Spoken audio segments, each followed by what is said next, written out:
What's so hard about that? You let it all go. You're turning up the volume, reaching for your radio. What's so hard about that? Get your horn up out the case. You flap them little gums out, and you stick it on your face. What's so hard about that?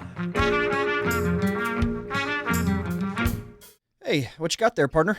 You know, after watching that inflatable collapse, I thought it might be good to buy a few prayer candles from Father Pedro San Pedro and light them in honor of Titty Biles. Yeah, I mean, I see that, but what are you holding over it? Oh, this? That's a Slim Jim. You know, when I was in jail, I learned that if you singe one of these just right, it kind of tastes like fried bologna. I can't say that sounds too appetizing, partner. Oh, ye of little faith. What in God's name is that smell? It reeks. That's a Slim Jim touched with God's flame, Bruce. You want a bite? That's going to be a hard pass there. Now, did you two get a call from Rube Mehoff earlier today? Nope. Not I. Well, he'll be calling soon. He wanted me to tell you that you'll be called as an expert witness in the Booster Club's lawsuit against one Jeff Bunky for the inflatable disaster, which, of course, is singed into our minds. Mm-hmm. Yeah, well, I will tell you right now, it would be my honor to testify. Absolutely. Anything for Titty. You know, I hope Bunky rots for what he did. Yeah, well, he'll get his comeuppance one way or the other. Sheriff Dinkin booked him in the W.H. Nelson Correctional Facility until the trial starts. You know, I hope his cellmate burns all his Slim Jims. I hope he burns more than that, to be honest. Okay, settle down, you two. I need you dialed in this week. The town is in a nosedive, and you guys are the only ones who can pull him right out of it. We also desperately need ad revenue. You got any more sponsors these days? You know, we're working on it, Bruce, but it ain't easy. You know, it's not like we've got a sponsor tree we can pick from. Yeah, I mean, it's pretty slim pickings out there, Bruce. Hell, we've gone down the Chamber of Commerce list now, 5, 6 times? Yeah. I mean, I'm half tempted to call Todd Gonzalez, see if he wants to hawk whatever multi-level marketing snake oil he's into now. So long as none of them promote player violence, and you got the green light for me, okay, boys? You know, I met a guy in the Clink that carves Dungeons and Dragon characters out of soap. Maybe I'll give him a call, see if he wants to reroute his commissary money to us for an ad or two. What's he in jail for? Attempted murder, I think. I hate that I even have to say this, but no felon sponsors either, okay, gents? Good Lord. Oh, God, lighten up, Bruce. It was just an attempt, not actual murder. Just get regular sponsors for this week. Is it that hard, damn it? I don't care what you have to do, just make it happen. Oh. And if I find out which one of you left a massive turd in the women's commode, I'm docking your pay. I don't care. I'm going to do it. Barbara shouldn't have to see atrocities like that. It took a damn plastic knife to cut the thing in half to flush it. Hey, don't look at me. I do all my business at the house before I come up to the station. We have a good commode? Could have fooled me. Play dumb all you want, ding-dong. You won't be laughing when the checks stop coming in. Now get your butts into gear. We're on at 5. Sounds like Barbara took note of the old warning log, eh? Honest to God, it wasn't me. I've been using Bruce's personal commode when he goes out to lunch. You know, I think Barbara's framing us there, Dwayne. Wait, you think she left that floater? I'm not saying.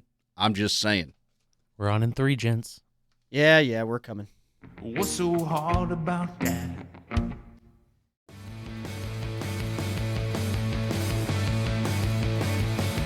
Howdy, Pine Nation! You are now listening to The First Down with Dwayne and Paul Wayne here on QWIL the Quill.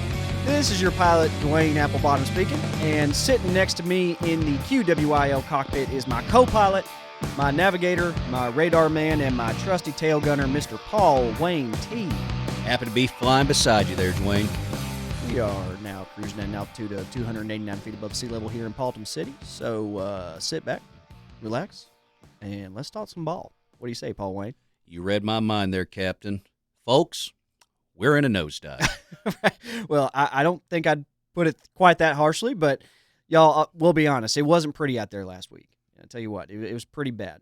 For those of you who weren't able to make it out to Lugerville last Friday, your Porcupines just barely squeezed out a victory, edging the Cougars 9-5 in what was a veritable tailspin of a football game. Yeah. Now, as we all know, the whole team was still reeling from Inflategate 2 weeks ago. You know, I don't care who you are. Once you see a kid get mangled by porcupine quills in an inflatable runout tunnel, you're just never going to be quite the same. And this team does not feel the same, Dwayne. They certainly do not, and that showed from the jump. since we don't have an inflatable to run through anymore, the cheerleaders put together a spirit banner, and hell, most of the kids just plumb refused to run through it on account of PTSD. Yeah, I think it was our 6-year senior equipment manager, Danny, who finally broke through it, and the rest of the team kind of just jogged behind him. Yeah, God bless Danny for that. I know he didn't really know any better, but if he hadn't have done it, I don't know if anyone would have. You know, I mean, that timidness, I mean, it just rolled right into kickoff, too. And there wasn't any sense of urgency. There was no aggressiveness. Coach Hauser was, I mean, just practically kicking kids on the sidelines to get them to go out on the field. I mean, it was like somebody doped up the Gatorade out there. Yeah, and not in a good way either. Exactly. Now, of course, the big question on everyone's mind going into this game was, who's going to replace Titty? Who's going to take that spot? Yeah, we all heard Pound Sign come on the show last week and say hashtag Johnson will be ready, but Coach Hauser kept practice closed to the public all week, so that depth chart was a big question mark until our first drive. And wouldn't you know it, it wasn't just Titty needing a replacement either. It was old Derek Chudd, too. Yeah, while hashtag did end up getting the start, old Derek the Dud Chud ended up running into Peyton Hurst on an option run to the right side, somehow got his throwing hand caught in Paydirt's mask, fumbled the ball, and got a laceration to that hand. I mean, it looked like something out of Keystone Cops, folks. You know, just awful. You know what? I've been holding this back this season, but I think I'm just going to go ahead and say it. Paydirt, listen up. You're getting a name change, son. Until we see some improvement, you're going to be just Dirt from here on out, because that's how you play it. Yeah, I think that's fair, Dwayne. Prove us wrong, Dirt. Yeah. Prove us wrong. Yeah, exactly. Honestly, I'm kind of glad that Chudd lost that fumble there, though, because we needed that time to regroup on offense and cobble together a plan. You know, I mean, they look like a bunch of roaches whenever you turn the light on out there. I mean, they're just scurrying around aimlessly. Agreed. You know, it's not often you have to deal with a starting running back and quarterback loss in back-to-back weeks, so hats off to Coach Hauser and offensive coordinator Judd Drinkwater for rallying the offense together after that. Now, we're all familiar with running back by committee, but I think the Porcupines pioneered offense by committee last night because, I mean, it really seemed like Hauser just gave everyone some playing time out there. Yeah, it really was a rotating door on offense for most of the night, with hashtag Johnson being the doorman for most of it. Coach Hauser actually set a school record by rotating 5 different players in at running back. Can you believe that? Unreal. Yeah. Hell, even Alan Bosley got a few snaps too, which, y'all, I got to say, he wasn't that bad. You know, he really wasn't. You know, while he's no Christian McCaffrey, Alan Bosley's got a little get up and go if he gets to the outside, which he did 4 times on Friday for 53 yards. I take back everything I said earlier, folks. Bosley's stock is rising. Yeah, and our former 6-man phenom Maverick Malcolm Boyd came in for Chudd after that injury, and look, he did okay, but I'll be daggummed if he didn't get back in his habit of throwing to linemen again. Yeah, once he's flushed out of the pocket, it just seems like all bets are off. You know, they don't call him Maverick for nothing, I guess. Yeah, well, his Maverick hotshot antics got us 3 ineligible receiver penalties before Hauser pulled him and just let hashtag run the Wildcat for the rest of the series. I really thought Hauser was going to strangle him when he got back to the sideline. Yeah, you aren't the only one. But word has it that Dr. Larry Pumpernickel had to hide him in the injury tent for half a quarter just to keep Coach away from him. Can you believe that? No. Yeah, Judd Drinkwater had to take over play caller duties for 2 plays because Hauser was on the hunt for him. Yeah, once Hauser smells blood, folks, it's all over. Yeah, you ain't wrong there. We've been on the wrong end of a Hauser tirade, and folks, it is something you won't forget. Yeah, he's just got a way of verbally whittling you down until you feel like you're the most worthless piece of meat on God's green planet. And that's no exaggeration. Hell, half the time, you almost wonder if there is a God after he's done with you. You know, as a Catholic, I know there is a God, but I think even Jesus would have a hard time turning the other cheek if Coach Hauser caught him missing a block. You know, he's just a world-class cusser, folks. But you know what? That's what makes him a world-class coach, too, Paul Wayne. You got to break down people physically and mentally before you can build them back up into state champions, you know? And I feel like that's exactly what he's doing with this team right now. Yeah, even though he was calling for Malcolm Boyd's head for half a quarter, he was still able to cobble together a hell of a first half. You know, we shut Lugerville out for 2 quarters, which is no easy feat considering the Cougars had averaged 30 points a game coming into Friday. Yeah, old dump truck Jesus Garcia-Salinsky put in some work that first half, folks, sacking Cougarville's Billy Sausalito 4 times. Just looked great. Yeah, it's almost like he saw Sausalito on that jersey and thought he was getting some cookies with each sack. Yeah. Well, he certainly got a bellyful at the end of the second when he got a strip sack. That set us up for a field goal going into halftime. Yeah, honestly, ending the half up 6-0 felt like a victory with that ragtag offense we had. Yeah, and unfortunately that feeling didn't last too long because Lugerville started the third quarter off with a safety after Elijah Wrenchell snapped it way over Hashtag's head, and that brought us down to what, the 20? Yeah, Hashtag was able to recover it at our 2-yard line, but by the time Lugerville was all over him, they brought him down in the end zone. Yeah, so then we got a delay a game penalty because Coach Hauser had the whole team do 20 up downs on the sidelines as punishment. Yeah, he's a stickler, but how else are the boys going to learn some damn discipline? Yeah. Normally I'd be chastising a coach if he was dishing out punishment during a game, but you're right. Football players are like dogs, folks. If you don't punish them right away, they'll forget it and do it again. You got to rub their nose in the carpet as soon as they make a mess on it, you know? And sure enough, that's exactly what Coach Hauser did when Aiden McMurray failed to block the Cougars' field goal in the fourth quarter. He walked right out onto the field, grabbed Aiden's face mask, pulled him right down where the ball was kicked, and just rubbed his nose all in the turf. Hey, now I bet you he'll get a block next time after that, right? Well, it is Aiden McMurray, so I'm not exactly holding my breath. Yeah, well, fair enough. Fair enough. We did get one last field goal at the end of the game to seal the deal. But, man, I mean, it was a nail-biter till the end. Hashtag put up some great numbers, but he still wasn't able to get into the end zone. And our offense under Malcolm Boyd looked shaky at best. Dwayne, if Chud isn't back for the Cougarville game, I really don't know if we stand a chance. Lugerville's a mid-tier defense at best, but Cougarville has got some monsters on their D-line. We could be in for a long time coming on Friday. Yep, you're right. Coach Hauser's going to have to dig deep into that bag of tricks if that's the case, One loss in district is excusable, but 2 losses, that ain't going to cut it, folks. Yeah, you might as well kiss state goodbye with 2 losses. Why don't we hear what Pine Nation thinks? Y'all think we can keep the Pine train rolling with this offense? Give us a call. Whenever we come back, we'll open up the Opine line and find out what y'all think. Stick with us. We'll be right back.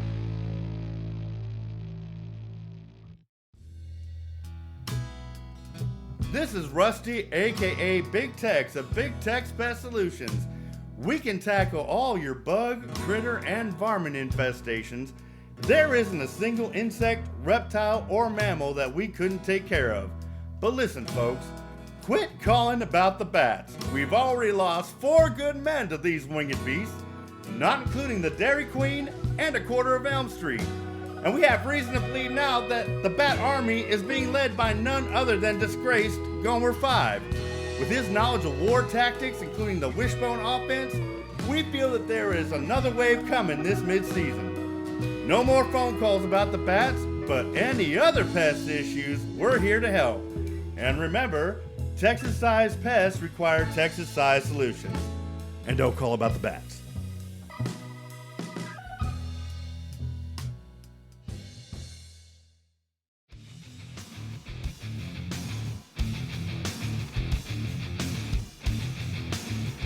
Welcome back, y'all.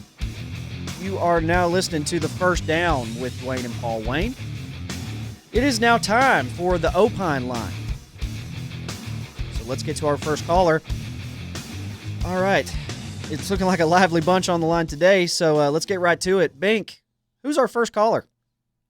It's Brett, and first on the line is Carla from Paultom. All right, Carla from Paultom. What's your Opine?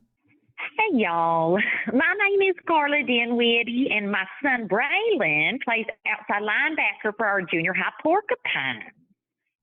Ah, a young star in the making. Dwayne, I heard this kid could be the next Von Miller. Well, hot dog, Carla. Appreciate you gracing our airwaves. What's old Braylon think about maybe playing for the Big Pines next year, Well, that's the reason why I'm calling. We were both at the game on Friday, and I found Coach Hauser's behavior on the sideline to be a bit extreme. I mean, he practically stomped Aiden McMurray's head in the turf. How can I be sure for my son's safety when we have a coach who turns into the Hulk after one bad play? Well, it's pretty simple. Be perfect. Easy as that. Excuse me? He didn't stutter, Carla. Braylon's just got to be perfect out there, and it won't be a problem. That's pretty straightforward if you ask me, Paul Wayne. Agreed. Yeah. Look, Coach doesn't ask a lot of these kids, all right? Just go out there, do your job, and be perfect. And, well, I mean, if you can't live up to that, there's always room on the baseball team. And what if he's not perfect? What happens then? Well, Carla, that would be a real bad deal for you and Braylon to find out. So why don't you just focus on being a Tiger mom and start demanding perfection now, and this won't even be an issue. I'm sorry, are you saying the kids are the problem here and not Coach Hauser's temper? Yep, start them young, Carla. Got to build those atomic habits early. I mean, if it was my kid, I'd have him hitting the block and sled in the morning and practicing scooping scores at night. Make him eat, sleep, and breathe football now, and he won't have a thing to worry about whenever Hauser comes calling next year, believe you me. 2 state champions say yes, Carla. Now get young Braylon in training and quit wasting our time. Next. Next on the line is Sheriff Dinkin. Oh, all right. This is a rare treat. To what do we owe the honor, Dink? Hi there, Dwayne. Hi there, Paul Wayne. Well, hey there, Dink. Whatever you heard about the fire behind Senior O'Grady's last week, it wasn't me, honest. Actually, I hadn't heard anything about that, Paul Wayne. Well, great then. No harm, no foul. You got an opine there? Well, actually, I was calling to see if y'all knew where Jeff Bunky may be hiding. Dink, didn't you book him in the W.H. Nelson Correctional Facility this morning? Well, we thought we had him, but it turns out it was his brother, Bob. As of right now, Jeff is on the loose, and his whereabouts are unknown. How the hell did you confuse Bob with Jeff there, Dink? Didn't you ID him or anything? Well, as you know, the Bunky brothers are identical triplets, so that kind of complicated things, especially since Bob runs the Army-Navy store. We figured he may be armed, so we tried to catch him off guard. Ah, hell, Dink. You're telling me that inflatable freak is out there on the lam? For the time being, that's correct. Oh, great. He's probably out there finding another unsuspecting team to terrorize with one of his rubber nightmares. Yep, lock your doors and bar the windows, folks. No telling what that freak is up to out there, you know? You just can't trust a man with that much access to compressed air and porcupine quills. Now, we don't want the public to panic, Dwayne, but the Nelson County Sheriff's Department has this completely under control.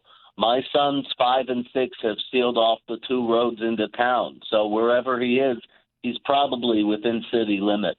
God, I really hope he hasn't fallen in with the bats. I just wanted to call in and put the word out to Pine Nation. If anyone has any information as to the whereabouts of Jeff Bunky, please call us immediately. And if you happen to spot him... Shoot on sight! No, please don't do that. A citizen's arrest will be fine. There's also a reward of a free fish sandwich combo from Catfish O'Holy's for any information that leads to his arrest. Hey, and y'all take this seriously now, all right? After that Gomer 5 debacle, this town doesn't have a great reputation for helping with investigations, okay? Let's do better and bring this loser to justice, Paultom City. Let's do it. Now, where exactly was the fire behind Senior O'Grady's, Paul Wayne?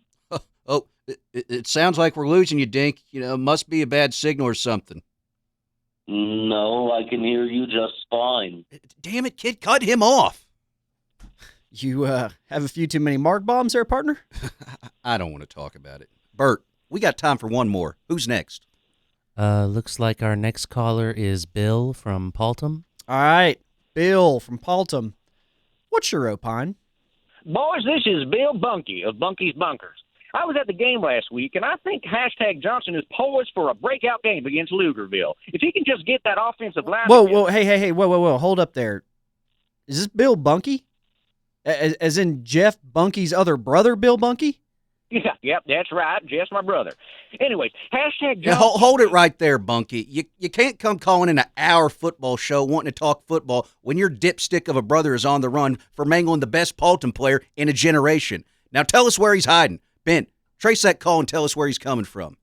I can't do that. Well, now, hold on a damn minute. I don't know what you boys are even talking about. My brother did what now? Have you been living under a rock these last 2 weeks? Don't play dumb with us, Bill. Well, actually, I have. I've been living in one of my new state-of-the-art doomsday bunkers in the old decommissioned Air Force base outside Muntsville. I ain't seen hide nor hair of Jeff in a month. I tried to get him to come to the game with me last week, but he wasn't picking up my call. Oh, how convenient. You're probably lying, you sick son. Look, you've probably got him holed up in one of those bunkers out there, I bet. Look, we're about to have another Waco on our hands, Paul Wayne. I can see it now. It's the Bunky Davidians. Agreed. I ain't seen him, honest to God. Don't you bring my God into this, you sick son of a bitch. Look, boys. If what you say is true, then I'll help you find him. But you got to understand, this is all news to me. If I had to take a guess, he's probably out on Elm Street with those bats. He's been hanging around them the last few months. Hey, you called it, partner. If there's one good thing jail gave me, Dwayne, it's the ability to think like a criminal. And that's exactly where I'd be if I was him. Blink, call up Sheriff Dinkin and get them over to the old Dairy Queen ASAP. Now, before I go, can I just say one thing? I guess. What's that, Bill? That Allen Bosley kid's got some speed now. I'd like to see him working to the offense a bit more. Maybe some bubble screens or some more option work or something. If he gets to the outside, he's gone. Bunky, as much as I hate to admit it, you are absolutely right. But hey, look, we got bigger fish to fry, all right? And if we catch your brother, I guess you win Caller of the Week because that's a great point. But hey, until then, you are on our crap list, pal. Bream, cut that call, please. All right, look, we got to get to break, and we got to call Dinkin up, I guess. This is pretty pressing here. Yeah, don't go anywhere, folks. When we come back, we'll be talking with our equipment manager, Eddie Fendergrass, about Inflategate and how the equipment department is handling the fallout. So y'all stick around. We'll be right back on QWIL the Quill.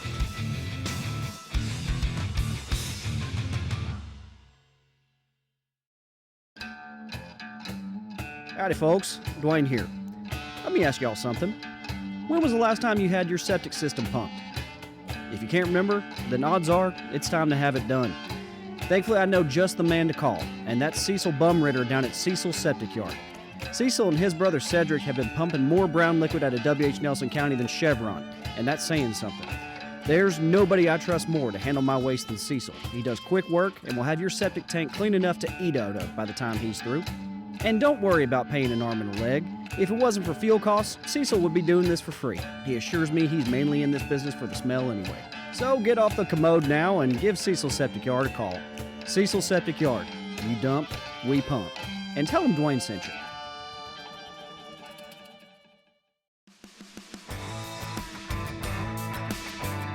Welcome back, Pine Nation. You are still listening to The First Down with Dwayne and Paul Wayne here on QWIL the Quill.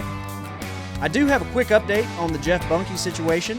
Sheriff Dinkin is currently outside the old Dairy Queen on Elm, and he's in a Mexican standoff with those bats.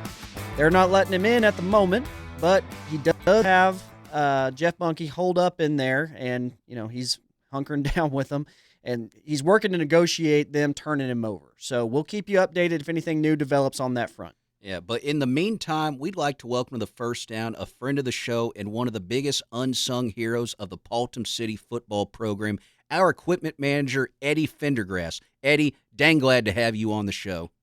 The pleasure's all mine, fellers. Now, Eddie, how long would you guess you've been the equipment manager at the high school? Oh, let's see now. I'm coming up on my 40th year as the Pines equipment manager. Safe to say you're as much of a Paultom staple as old Pete Taterson was. I actually remember you handing me my first helmet my freshman year. Well, hell, I've been doing it so long I can pretty much eyeball a kid's helmet size from a mile away. If I remember correctly, we had to have a custom-made helmet for your goal, Paul Wayne. I'd like to think that was on account of all the brains I got up there, Eddie. No, you were just fat. Gee, ouch, Eddie. Eddie, you've had a hand in selecting and maintaining the Porcupines uniforms for a long time now, and so you've seen every combination of kit we got. Are there any uniforms that stick out to you from the good old days, or are you more on board with the 8 alternate jerseys we got now? Well, now, that's a good question, Dwayne. I haven't really thought about it too much, but if I had to choose an old uniform to come back, it would be the leisure suit uniforms we had from 74 to 77. Ah, yes. I've seen pictures of those beauties. My daddy wore his proudly. We called those uniforms the Saturday Night Fevers on account of the design and because the material made your body temperature rise with strenuous activity. They were sharp looking, but that polyester they were made out of didn't breathe worth a lick. We lost more kids to heat stroke those seasons than all other seasons combined. Any other uniforms stick out to you, Eddie? Oh, well, let's see now. One other that comes to mind were our away jerseys from the 85 season. We ordered them from a new vendor that year and Come to find out, this guy was, dyslexic. Our first game was an away game, and we came out with porcupinus on our chest because this guy misprinted the whole batch. Good Lord. You didn't have any other jerseys to use for that game? No, he misprinted all of our jerseys for that season. It took us 3 weeks to get that all straightened out, but you'll be happy to know that the Porcupinus were 4-0 with those jerseys. I've heard tell there's one hell of a black market for those things. Well, they were supposed to have been all destroyed, but I do see one pop up on the eBay every now and then. You know how Pine fans are. It's a hot memorabilia market. I'd pay good money to have a Porcupinus jersey join my collection. I tell you that much right now. Yeah, same here. Same here. Now, with all this Inflategate stuff going down the last couple weeks, has there been any additional scrutiny paid by you and your staff on the equipment that our boys are using? Oh, sure. We did a full audit of all our equipment after that hullabaloo with the inflatable. Believe me, our boys are playing in the best damn equipment money can buy. And just out of curiosity, how much money does it take to buy the best, Eddie? Oh, let's see now. I'll rack my brain here. About $500K, give or take. Now, that's a small price to pay, folks, for knowing that our players are in the safest, state-of-the-art uniform, pads, and helmets.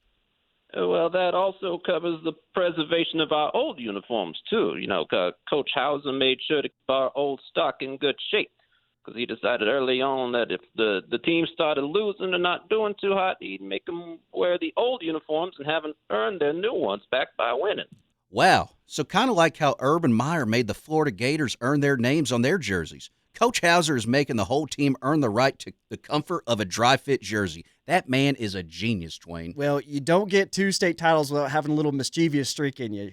You know? Now, Hauser's a twisted genius, but a genius all the same, y'all.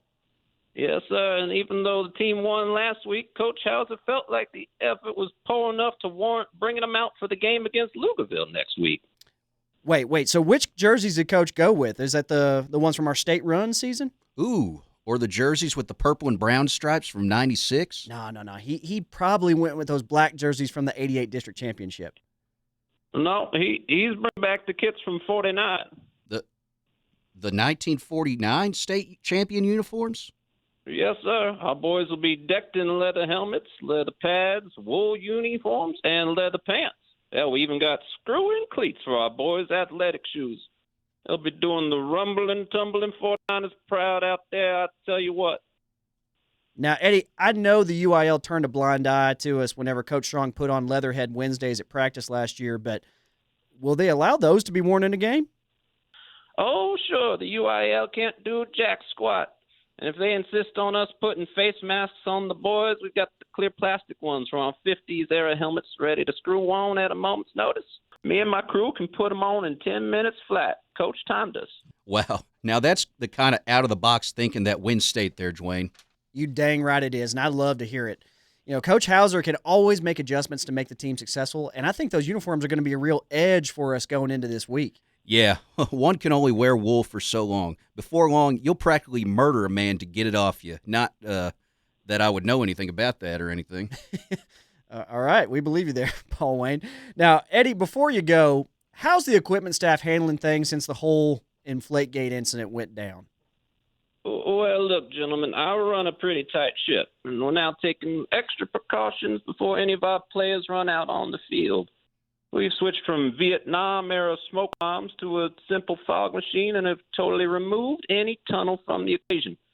From here on, our boys will run through butcher paper and butcher paper alone. We ain't taking no more risks. Oh, wow. I love to hear that, Eddie. I think we can all agree this is our program's 9/11, and we must never, ever forget for Titty. That reminds me, we're going to be honoring Titty in our next game by putting black ribbons with his name on them boys' jerseys. That's beautiful.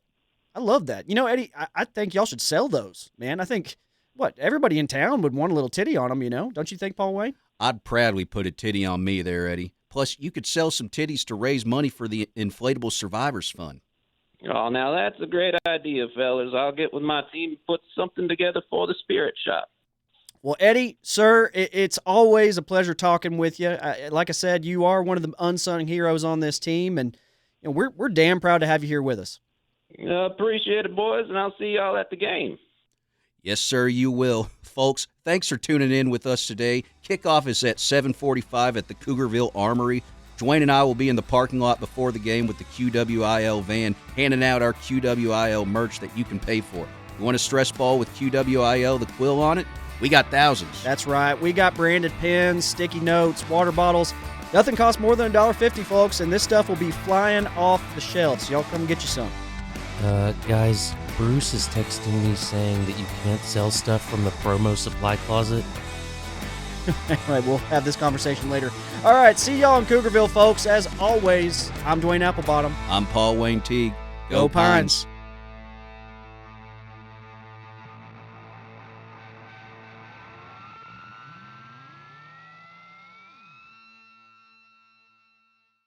As long as the bills get paid, as long as the food's homemade, as long as the bellyache is kept under control.